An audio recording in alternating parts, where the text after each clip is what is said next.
In the heart of Lagos, a billionaire CEO disguises himself as a poor tea-boy to find true love. But when power, greed, and betrayal collide, the truth explodes like fire. One woman sees his heart. One man tries to destroy him. And when the mask comes off, no one is ready for what happens next. Will love win over gold? Or will betrayal burn everything down? Watch this powerful story till the end. Like, share, and subscribe for more gripping African love dramas. The sun sat low over the skyline of Victoria Island, casting a soft orange glow over the shimmering glass tower that bore the name OBIHOLDINGS. The 30-story building glistened like a golden fortress, the symbol of power, wealth, and legacy. Inside its polished walls, hundreds of employees moved briskly through marble-floored hallways. Everyone knew the name Chuka Obi, the brilliant young billionaire CEO who rebuilt his father's crumbling empire into a corporate giant. But what no one truly knew was the man behind the name. High above, at the very top of the tower, Chuka Obi sat alone on his penthouse balcony. The city below glittered with restless lights, honking cars, distant laughter, the rhythm of Lagos nights. Yet amid all that noise, his heart was silent. He leaned back on a sleek black chair, dressed in a crisp white shirt and silk trousers, barefoot, with a half-empty glass of red wine resting on the small table beside him. His eyes, sharp, dark, and commanding in the boardroom, looked strangely vulnerable now, as they followed the slow crawl of headlights on the streets below. "I have everything," he whispered to himself, "everything except what matters." In the silence of that night, the emptiness grew louder. For years, every woman who claimed to love him had loved the idea of him, the billionaire, the power, the penthouse. None had ever loved Chuka the man. Footsteps sounded softly behind him. A familiar voice broke through the quiet. "Why do you sit here like a ghost every night?" It was Amara Obi, his younger sister. She was the only person who could speak to him without fear or formality. She walked barefoot onto the balcony in an oversized t-shirt, her curly hair loose around her shoulders. Her presence always brought warmth. Chuka sighed. "Because the city never sleeps, Amara. It keeps moving, and so do I. But I feel stuck." Amara leaned against the railing, arms folded. "You have everything men pray for, a company, power, fame, women lining up just to say they know you. So why do you sound like a man who's lost everything?" He chuckled dryly. "Because they don't love me. They love the money, the cars, the image. The moment they see my bank account, I become their fairy tale." She tilted her head, watching him closely. "Then stop showing them the gold," she said softly, her lips curling into a half-smile. "Show them the dust beneath it." He turned sharply to her. The words hit him like a stone against still water. The dust beneath it. It was bold, dangerous, but genius. "Amara," he said slowly, a new light glinting in his eyes. "That just might work." She laughed. "I was joking." But he wasn't. A plan was born that night on the balcony, one that would strip away every layer of gold and power, leaving only the man. If anyone truly loved that man, he would know. 2 weeks later, the towering lobby of Obi Holdings buzzed, as it always did. But something new walked through the revolving glass doors. He entered unnoticed. A thin blue shirt, slightly faded and buttoned unevenly at the top. Trousers too loose for his tall frame. Old rubber slippers that made soft, squeaking sounds with each step. A pair of cheap glasses perched on his nose, and a brown tray tucked under one arm. His name tag read, in blocky black letters, Chooks, office assistant. Chuka Obi, billionaire CEO, had disappeared. Chooks, the T-boy, had just begun. The security guard barely glanced at him as he passed. Receptionists didn't smile at him. Executives brushed past like he was invisible. For the first time in years, nobody bowed, nobody greeted, nobody performed fake respect. And strangely, it felt refreshing. He spent his first day quietly. He mopped floors, carried trays, and poured tea into cups for people who didn't bother to say thank you.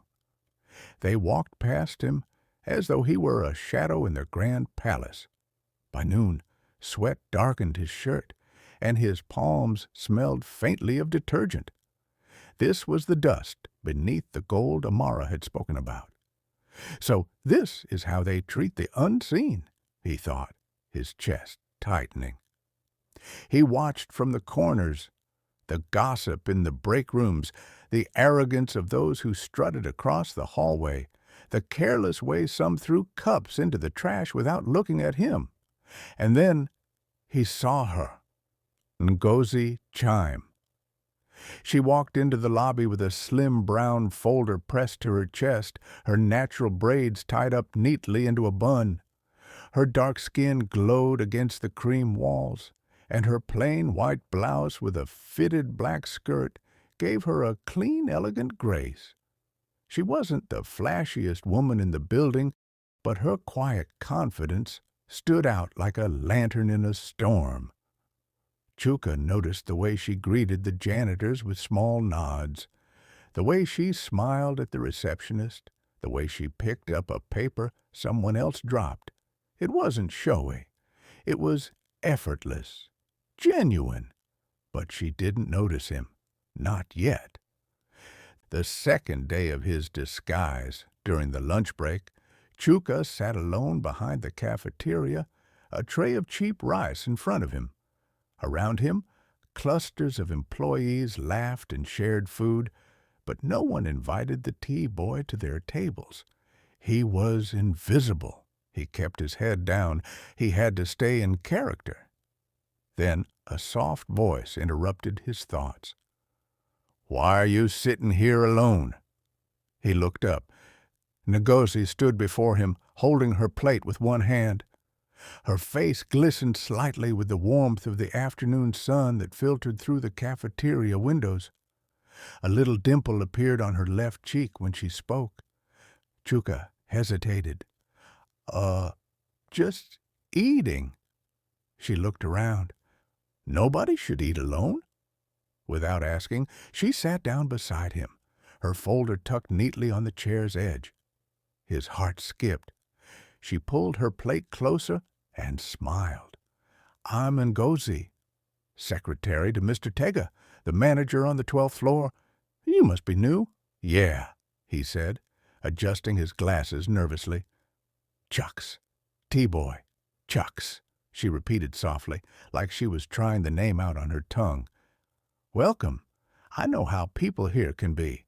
They look through you if you don't wear a suit." He chuckled awkwardly. "Yeah, I've noticed." Without a second thought, Ngozi pushed half of her jollof rice toward him. "Here. You look like you need more food." He blinked. No. You don't have to." "I want to," she interrupted gently, her eyes warm. "Consider it a Lagos welcome." And just like that, something shifted in his chest, a soft stirring, a warmth he hadn't felt in a long time. This woman didn't know he was the billionaire who owned the building she worked in. To her, he was just Chucks, the tea-boy, and yet she was kind. As she talked, he found himself listening more than speaking. She told him about how she came from Enugu to Lagos to support her younger siblings, how she wanted to work hard and build a life without owing anyone, how she believed in kindness even when the world wasn't kind back. And every word sank into him like drops of rain on dry earth. Over the next few days, Chuka's disguise became his reality. He reported early, mopped the shiny marble floors, and carried trays of steaming tea to departments. People yelled at him for being too slow. They laughed behind his back. But Ngozi always greeted him with a smile. She would wave when she saw him. Sometimes she saved him a seat at lunch. She even defended him once when a senior staff member shouted at him for spilling a few drops of water. "He's human, too," she said sharply, standing between them. Chuka stood frozen behind her, watching her back, small yet fierce.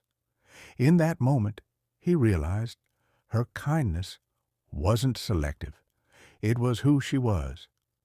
One evening, after everyone else had left, Chuka remained behind in the janitor's room. He sat on an overturned bucket, removing his slippers slowly, feeling the day's exhaustion seep into his bones. For the first time in years, his hands were rough. His shirt smelled of sweat. His back ached. But he was smiling. This disguise had stripped him of his power, and yet he felt more alive than he had in years. He thought of Ngozi's laughter at lunch, the way she asked about his life without expecting anything in return, the way she saw him. "She sees me," he thought. "Not the gold, not the name, just me." He leaned his head back against the wall, his chest warm with a feeling he couldn't quite name. Maybe it was hope or something deeper. He whispered into the empty room, "Thank you, Amara. This was the best idea you ever gave me," but unbeknownst to him, not everyone saw him with kind eyes. Upstairs, in the manager's office, Tega Wilson, broad-shouldered, arrogant, and always reeking of expensive cologne, watched Ngozi laugh with the tea boy earlier that day through the glass. His jaw had tightened, his pride bruised. "Who does that low-class tea boy think he is?" he muttered under his breath. Tega liked attention. He liked to feel powerful. And Ngozi's quiet grace had always irritated him, mostly because she never responded to his flirtations or cared about his expensive suits. Now, seeing her smile at a tea boy stoked something dark in him. He picked up his glass of whiskey and swirled it slowly, a sinister smile curling his lips. "Let's see how long your little friendship lasts, Chucks." Meanwhile, as the city slept and the building darkened, Chuka lay awake in his modest flat. The same old flat he hadn't set foot in for years. The bed was hard. The ceiling fan creaked. There were no silk sheets, no marble floors, no quiet hum of luxury. But in the quiet darkness, for the first time in years, his heart beat with something real. He smiled faintly, remembering her words. Nobody should eat alone. He didn't know where this path would lead, whether it would end in heartbreak or something extraordinary. But one thing was clear. For the first time in his adult life, he wasn't playing the CEO. He was simply Chucks, and someone had noticed him, not for the gold, but for the dust beneath. And that changed everything. The sound of clinking teacups had become the rhythm of his days. The scent of cleaning agents and fresh brew was now the smell of his world. Weeks had passed since Chuka Obi shed his billionaire armor and became Chucks, the tea boy. Day after day, he walked the echoing marble corridors of Obi Holdings unnoticed, moving like air between the powerful and the powerless. He had always believed he knew his company. He built it after all. He signed every check, reviewed every report, approved every strategy. But now, for the first time, he was seeing it with naked eyes. No filters, no polite masks, no forced smiles. And what he saw beneath the polished floors was revealing. The 8 a.m. bustle was always the same. Executives in tailored suits rushed in with designer bags. The receptionists fixed their wigs in mirrored panels, and the managers barked orders like drill sergeants. And then there was him, the invisible figure in a blue shirt and slippers, carrying a stainless tray and a kettle that never seemed to cool. He was no longer Mr. Obie. He was Chuck's, the tea boy. And people treated him exactly like that. Some ignored him like a shadow that didn't matter. They took their tea without looking him in the face, as though their gaze might dirty itself by resting on someone so low. Others mocked him openly, his clothes, his cheap glasses, his rubber slippers. They cracked jokes about how poor men should learn to dream small, but Chuka endured it all with a calm, steady mask, because every insult, every gesture, every careless laugh was teaching him something. This was the truth beneath the surface of his own empire. In the cafeteria, employees gossiped freely around him, assuming he was too insignificant to matter. "Have you seen the CEO's car collection? I heard he just bought a Rolls-Royce Cullinan," one whispered excitedly. "The man doesn't even know what it means to be broke," another laughed, rolling his eyes. "If I were him, I'd never step foot in this dusty building." They didn't know the man they spoke of was sitting at the next table, wiping spilled tea off a plastic tray. Chuka sometimes forced himself to look away when their arrogance burned hot, reminding himself why he was here. He didn't come to judge, only he came to understand. And then there was Ngozi. She was the gentle ripple in a sea of noise, the only one who saw him, really saw him. Every lunch break, she found him wherever he sat, sometimes in the corner of the cafeteria, sometimes by the side entrance near the car park, and she would place herself beside him without hesitation. "You still eating alone, Chucks?" she would tease with a soft smile, her dimples deepening.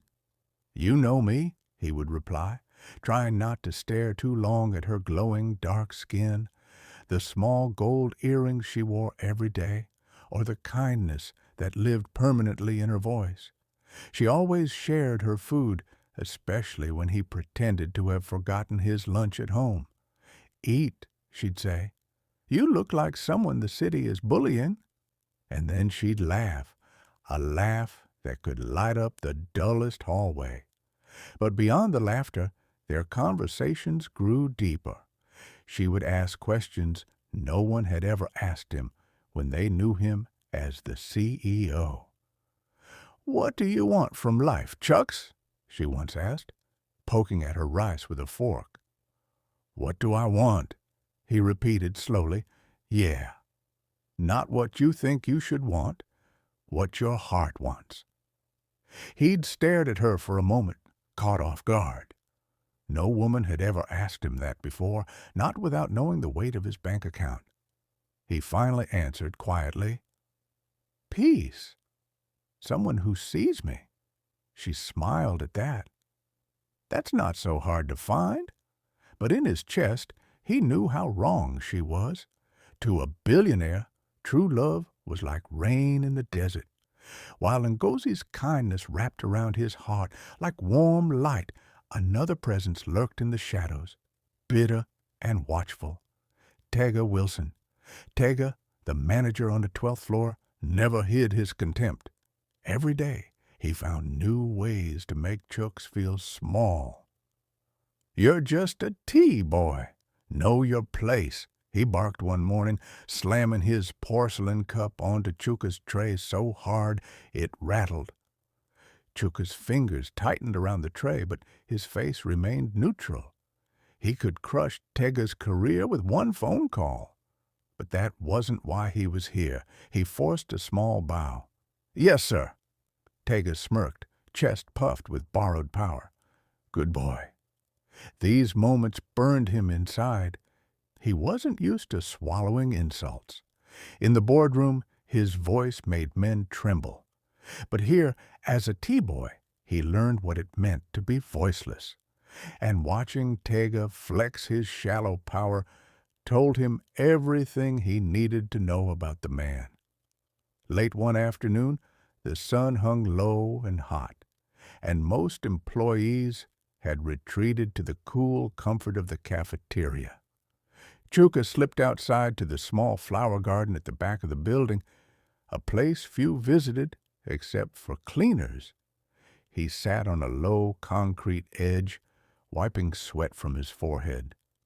His back ached from carrying trays up and down the stairs, and his shirt clung damply to his chest. He stared at the flowers, bright yellow hibiscus dancing gently in the breeze.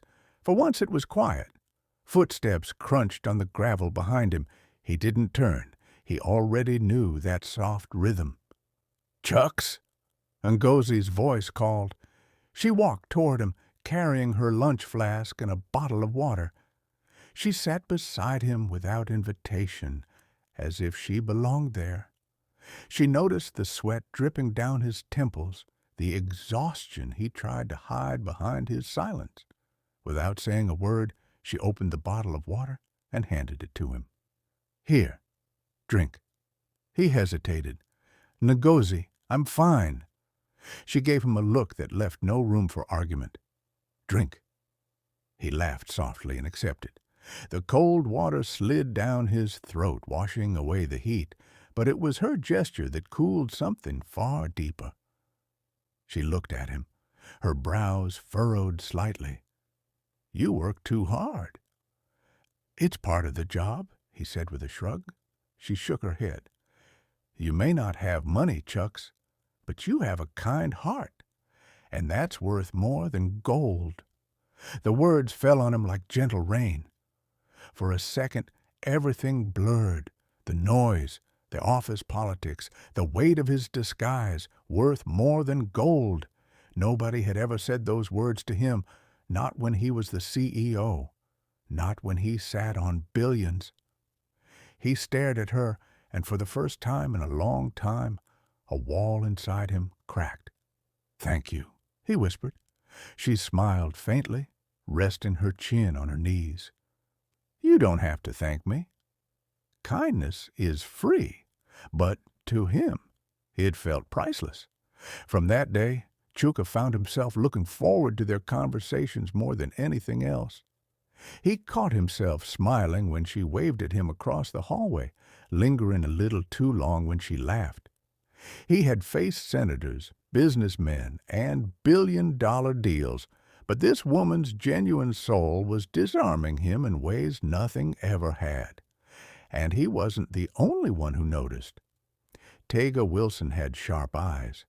He noticed everything, especially when it concerned Ngozi. He had wanted her for months, not out of love, but out of ego. Ngozi had refused his advances, which bruised his pride, so when he saw her sitting by the flower garden with the T-boy, laughing, talking, touching his arm without flinching, Tega's blood boiled. "That low-life T-boy?" he muttered under his breath, fingers clenching around the edge of his desk. The thought of Ngozi choosing someone like Chucks over him, a manager with status and money, was an insult he couldn't stomach. He watched them more closely after that. When she passed him in the hallway and greeted him warmly, he'd scowl. When she sat with Chucks at lunch, he'd clench his fists beneath the table. Tega was used to being feared, respected, or at least desired, but Ngozi had chosen to see worth in someone beneath him, and that, to a man like Tega, was unforgivable. Jealousy is a quiet thing at first, then it grows teeth. By the fourth week, Tega began to act. He started by subtle humiliation, ordering Chucks to carry heavy files up several flights of stairs, even when there was a lift, making him mop floors twice in front of others, snapping at him loudly in meetings. "Is that so hard for your poor brain to understand, T-boy?" he sneered one morning. Chuka simply lowered his gaze. "No, sir." Every insult tested his patience, but Chuka reminded himself that this was not the boardroom. He was not Mr. Obi here. He was just Chuck's. He needed to see the truth, and Tega was showing him exactly who he was. But Tega's behavior wasn't lost on Ngozi either. One afternoon, she confronted him in the hallway. "Why do you always pick on him?" she asked, arms folded. Tega leaned casually against the wall, smirking. "Because he's a T-boy. He should learn his place." Her eyes hardened. "His place is the same as yours." A human being that stung his ego even more. "Ngozi," he said softly, voice dripping with arrogance, "don't waste your kindness on men beneath you." She stepped closer, her voice firm. "I don't measure people by their shoes, Tega. But I guess that's something you'll never understand." Then she walked away, leaving him standing alone with a bruised ego and a growing hatred for Chuck's. The days turned to weeks, and Chuka's disguise sank deeper into the company's bloodstream. He'd learned how people treated those with no power. He'd seen how many turned their faces away, how a few still carried dignity, and how one woman, just one, treated him like a person, not a position. And because of that, something dangerous and beautiful was growing in his heart. But as the sun set on another humid Lagos evening, Tega sat alone in his office, swirling whiskey in a glass, staring out over the city with a shadowed smile. "You think you can take her from me, T-boy?" he whispered to the window. "We'll see." His jealousy had turned into a plot, a quiet storm brewing beneath the surface. Meanwhile, outside in the flower garden, Chuka laughed softly as Ngozi teased him about his crooked glasses. He didn't know a storm was already gathering, one that would shake the foundation of everything he thought he controlled. For the first time in years, his heart was opening. But not everyone would let that happen peacefully. The office elevator door slid shut with a quiet hiss, sealing Ngozi and Tega inside. The metallic walls reflected their faces like a distorted mirror. Tega leaned one arm casually against the panel, his perfume heavy in the confined space. A wicked smirk played at the corner of his mouth. "A girl like you," he began, his voice laced with arrogance, "should be with a man of class. Not some useless T-boy who smells like dust and cheap soap." Ngozi stiffened. "Excuse me?" Tega stepped closer, lowering his voice into a threatening whisper. "You're beautiful, Ngozi." "Smart. You don't belong beside someone who can't even afford lunch. Walk away from that T-boy, or I'll make sure this company becomes a nightmare for you." Ngozi's jaw tightened. She wasn't the kind of woman to be intimidated by power-hungry men. She had survived worse: poverty, betrayal, and the harsh lessons of the streets. She met his gaze squarely. "Tega, I may not have riches," she said, her voice steady as steel, "but I know poison when I see it, and right now I'm looking straight at it." The smirk vanished. His eyes hardened. "You'll regret this." The elevator doors slid open with a soft chime, but the air that followed out of it was anything but light. Over the next few days, whispers began to float around the office like a dark cloud. It started with little things: papers missing from desks, complaints about that T-boy lingering too close to people's belongings. By Friday, the whispers had become open suspicion. Tega had begun to weave his web. He strolled through the office in his pressed gray suit, fake concern plastered on his face. "Watch your things," he would say loudly. "Some people can't be trusted, even if they smile at you." Chuka, still in his disguise as Chuck's, noticed the shift. The friendly greetings had vanished. Now, people averted their eyes.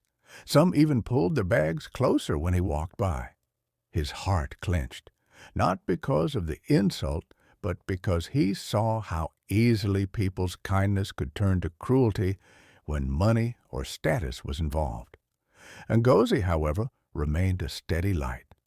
She still shared her lunch, still talked to him like a person, but even she couldn't stop the storm that was about to hit. That Monday morning began like any other, until the shrill voice of the HR manager sliced through the air. "Everyone, stop what you're doing," she shouted. "There's been a theft." The open office buzzed with nervous energy. Heads popped out of cubicles. Tega walked in dramatically, a gold wristwatch dangling from his hand like a prop in a bad play. "This," he announced, "belongs to Mr. Segun from accounting. It was stolen from his locker this morning." A chorus of gasps followed. People exchanged suspicious glances. Tega raised a brow and let his gaze settle, slowly, deliberately, on Chuck's. "It's funny," he said with a sneer. "Who was near the lockers this morning? Who always hangs around places he doesn't belong?" Someone murmured, "The T-boy." Chuka felt the weight of every eye turned toward him. His fists tightened at his sides, but he forced himself to remain calm. This was the test. He had to see how far people would go when they thought he was powerless. HR barked, "Security!" "Search his locker." Ngozi stepped forward instantly. "No, he didn't steal anything. This is wrong. Stand aside, Miss Chime," the HR manager snapped. The two security guards walked toward the staff lockers. The room was silent except for the jangle of their keys. One of them swung Chuka's locker open, and there, gleaming like a nail in a coffin, lay the gold wristwatch. A wave of whispers exploded around the room like a sudden storm. "I knew it! T-boy thief! People like him can't be trusted." Ngozi's hand flew to her mouth. No, this isn't right. Someone planted that, but no one was listening. The world had already chosen a villain. "Chucks," HR said coldly, "you're under investigation for theft. Security, take him out." The guards grabbed him roughly by the arms. Chuka didn't resist. The people who had smiled at him weeks ago now looked at him like dirt. Some shook their heads. Others laughed. Tega stood at the center of it all, arms folded, smiling like a king who had just crushed a rebellion. Ngozi pushed through the crowd. "Let him go!" she cried, her voice cracking with emotion. "This isn't justice. It's cruelty." Tega's voice boomed over hers. "Ngozi, maybe you should think carefully before defending thieves." The guards dragged Chuka toward the exit. His old slippers scraped against the tiled floor. The sting wasn't in their grip. It was in the betrayal around him, in the faces that once looked warm but now carried disgust. Ngozi followed, tears streaking down her cheeks. "I believe you," she whispered. Chuka gave her a small, quiet nod, the kind of nod that carried a promise. Just as they reached the lobby doors, a sudden commotion erupted near the elevators. "Board members are here," someone shouted. "The board is here for an emergency meeting." The lobby doors slid open again, and then he returned, but not as Chucks. Chuka Obi walked back in, not in faded slippers and a cheap polo shirt, but in a tailored black Italian suit that fit him like armor. A gold wristwatch gleamed on his wrist, not stolen, but earned. His dark skin glowed under the lobby lights. His shoulders were squared, his jaw set, his eyes cold and piercing. The guards froze. The HR manager gasped. Employees scrambled to stand up straight. What's happening?" someone whispered. Tega blinked rapidly. "No, it can't be." Chuka strode in with the quiet confidence of a man who owned every tile on that floor.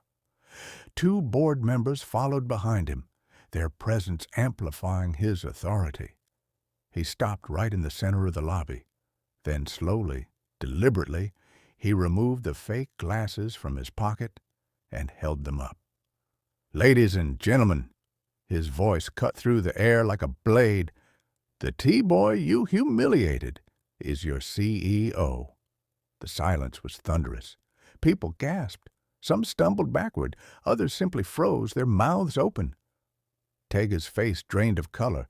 It was like watching chalk dissolve in water. Chuka turned to the HR manager. "You ordered my arrest?" Without evidence, without even asking questions. Impressive. She fell to her knees instantly. Sir, I didn't know." "That's the point," he said coolly. "You didn't care to know." He faced the crowd. "I spent weeks among you. Not as a CEO, not as a man of power, but as a T-boy. And do you know what I learned? No one dared to speak. I learned how people reveal their truest selves when they think no one important is watching." He turned sharply toward Tega. "Some of you used your power to humiliate those beneath you." Tega tried to smile weakly. "Sir, Quiet!" Chuka's voice roared through the hall. "You framed me, your own CEO, just because a woman refused to kneel to your arrogance." The board members watched quietly, arms folded. Tega's knees wobbled. He fell forward. "Please, sir, forgive me." "Forgiveness?" Chuka's voice was icy. "Do you know what it feels like to be treated like dirt in your own house? To be dragged out like a thief while the people you trusted look away?" Tega sobbed openly now, his pride shredded. Chuka's gaze softened slightly as it landed on Naozi, who stood apart from the others, eyes red but chin held high. "And then," he said slowly, "there was one person who saw me. Not my clothes, not my status." Ngozi's breath caught in her throat as his eyes held hers. The lobby seemed to fade until it was just the two of them. She shared her food when I had none. She spoke to me when others turned their backs. She believed me when the world spat in my face. Ngozi lowered her gaze, tears slipping silently down her cheeks. Chuka faced the entire staff again. "That is the heart I value. That is the kind of soul that builds empires, not gold watches and titles." The HR manager was dismissed on the spot. Tega was stripped of his managerial role and escorted out by security, the same way they had dragged Chuka minutes before. The irony burned through the building like wildfire. As Tega passed Ngozi, she didn't even look at him. His power had melted away like sugar in hot tea. The rest of the staff lowered their heads in shame, whispers of apology swirling like dust. Later that evening, when the building had calmed, Chuka found Ngozi in the small garden behind the office, the same place where she had once offered him water. She turned as she heard his footsteps. He was no longer the shy Chucks she'd grown used to, but in his eyes she saw the same man. "You must hate me," he said softly, "for hiding the truth." Ngozi shook her head slowly. "I hate the way people treated you, but not who you are." Chuka exhaled. For the first time in years, he felt seen. "You saw me," he whispered, "before the world did." The city lights twinkled behind them as he stepped closer. No suits, no masks, just two souls beneath the night sky. News of what happened that day spread like wildfire through the entire corporation. It became a story whispered in cafeterias and boardrooms alike. The CEO, who disguised himself as a T-boy to find the truth. Some feared him more, some respected him deeply, but no one ever dared to judge by appearances again. For Chuka, however, it wasn't about power or fear. It was about something far more precious, the feeling of being truly known by someone who had nothing to gain. But amid the storm, a different story was unfolding quietly. Ngozi Chime, the woman who had shared her food with a man she thought was poor, now sat in the CEO's top-floor office for the first time. The large glass walls framed the Lagos skyline, painted gold by the setting sun. She wore a simple yellow dress, her hair pulled back into neat cornrows. Her hands fidgeted on her lap, though she tried to sit tall. Chuka stood by the window, looking out over the city he built. He turned to her with a small smile. "Ngozi, you've always treated me like a person, not like a king." "I only did what was right," she said softly, unsure why she was there. He stepped closer, holding a crisp envelope in his hand. "From today," he said, "you're officially the executive personal assistant to the CEO." Her eyes widened. "Sir, No, sir," he interrupted gently. "Chuka." Ngozi swallowed. "Chuka, I don't know what to say." "Then don't say anything yet," he said. "Just keep being who you are." That's what made all the difference. But that night, when Ngozi returned home to her small apartment, she sat alone on her bed, hugging a pillow tightly. Her phone buzzed endlessly, messages from colleagues congratulating her, relatives sending voice notes about how she was lucky to be close to a billionaire. But she didn't feel lucky. She felt conflicted. Was it all just a test? Had he been watching her all along, waiting to see if she'd fail? Was her kindness just an experiment to him? Tears stung her eyes. She thought of the way Chucks used to smile shyly when she shared her lunch, how he used to say, "Thank you," like it was the most precious thing in the world. Was that real? Or was it a performance? She whispered to herself, "What if I was just part of the game?" A week later, when the company was finally calm again, Chuka sent her a simple message: "Meet me on the rooftop at 6 p.m. The sun was low, a brilliant orange sphere melting into the Lagos skyline. The rooftop garden of Obi Holdens was quiet, save for the hum of distant traffic. Potted palms lined the edges, and fairy lights flickered softly, wrapping the rooftop in a warm, almost magical glow. Ngozi walked up slowly, wearing a white blouse and black skirt, her sandals tapping lightly against the concrete. She found him standing near the railing, dressed not like the CEO this time, but like himself. White linen shirt, rolled up sleeves, blue jeans, no gold watch, no security, no board members, just a man. When he saw her, he smiled faintly. "Ngozi." She hesitated, crossing her arms over her chest. "Why am I here?" "Because there's something I need to say to you," he answered. Chuka took a slow breath. "When my father died, I inherited not just a company, but a curse. People stopped seeing me. All they saw was the money. Every woman I met wanted the billionaire, not the man." He took a step closer, eyes locked on hers.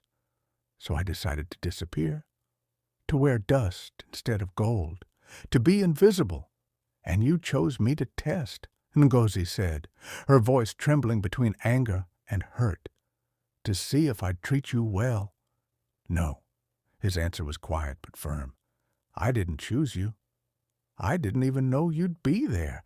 But you saw me when no one else did. You didn't do it to impress a boss or win favor. You did it because it's who you are." She blinked rapidly, fighting the heat in her eyes. "But you lied."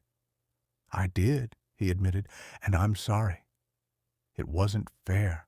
I should have told you the truth earlier, but every time I looked at you, I didn't want to ruin the only thing that felt real."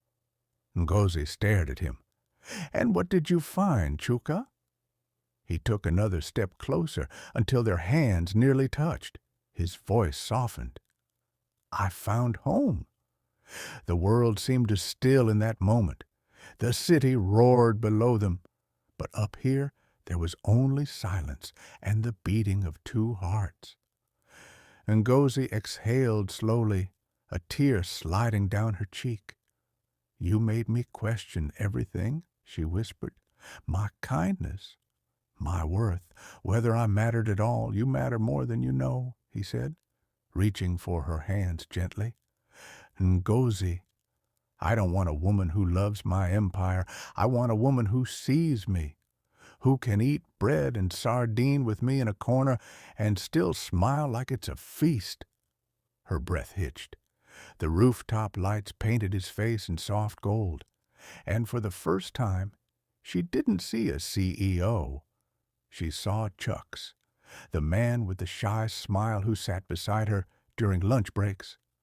"I can't promise I won't stumble," he added softly, "but I can promise you'll never be alone in this." For a heartbeat, she said nothing. Then slowly, her fingers curled around his. Her whisper broke through the wind. "Then let's walk this road together." From that night on, something changed. They didn't rush. There were no tabloids or grand public displays, just quiet moments. Late evenings on the rooftop with bowls of roasted corn and palm wine.